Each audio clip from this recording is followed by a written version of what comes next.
But when the Amir has power, no one will stand up and say, after he has made a judgment, we need to vote on that. I'll give you a good instance. We have this problem of when we gonna start the fast and when we gonna end the fast.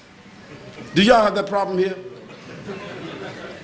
You know, you got the different madhabs, different groups. Somebody say they want to go up on a mountain and see it. Somebody will say we don't want to be in the valley. Some people say no, we're going to compute it. Some people say no, we're going to go to the nautical people and they're going to look out at the sea. Some other people say no, we don't already set it up. Some people say we already printed the calendar, that's that. I mean, everybody got all kind of different things. So you wind up with 5 different dates for the beginning of Ramadan. How could that be right?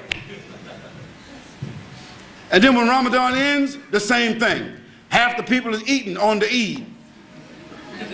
Somebody said, I'm following the moon in Indonesia. Somebody said, no, I'm following the moon in Mecca. Somebody said, no, I'm following the moon I saw in the backyard.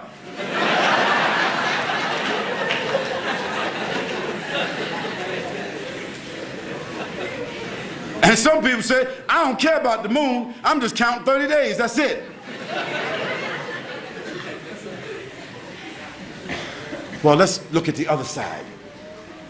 Let's look at the other side. MashaAllah, in Saudi Arabia, there's a mufti. MashaAllah, our neighbor, next to here in Malaysia, there is a mufti. In fact, there is 12 muftis in Malaysia. But there is a central mufti. When the mufti tells the president, when the mufti in Saudi Arabia tells the king, the moon has been sighted, the king makes a verdict.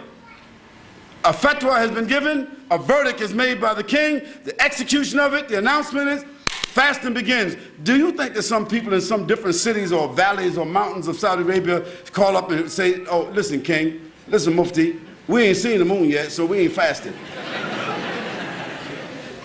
It's not going to happen. It's not going to happen.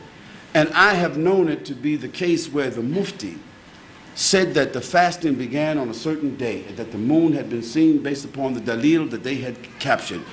10 days later, they did some investigation, and they found out that the person who gave them that information, there was some error.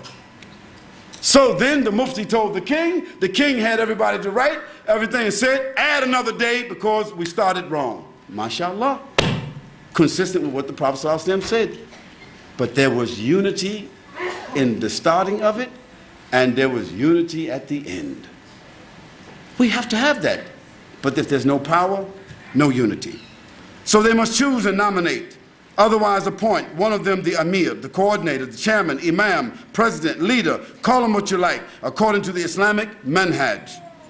This group then becomes the founding body. They become the founding body or the core group that guarantees the Islamic constitutionality. And what is the Islamic constitutionality? It is shura. That group guarantees, at least from a reasonable point of view, that there will be shura. There will be consultation. There will be leadership according to the manhaj of the Prophet ﷺ. It is called shara'i. It is called the shara'i method, meaning that it is shura according to the Quran and the Sunnah of the Prophet ﷺ.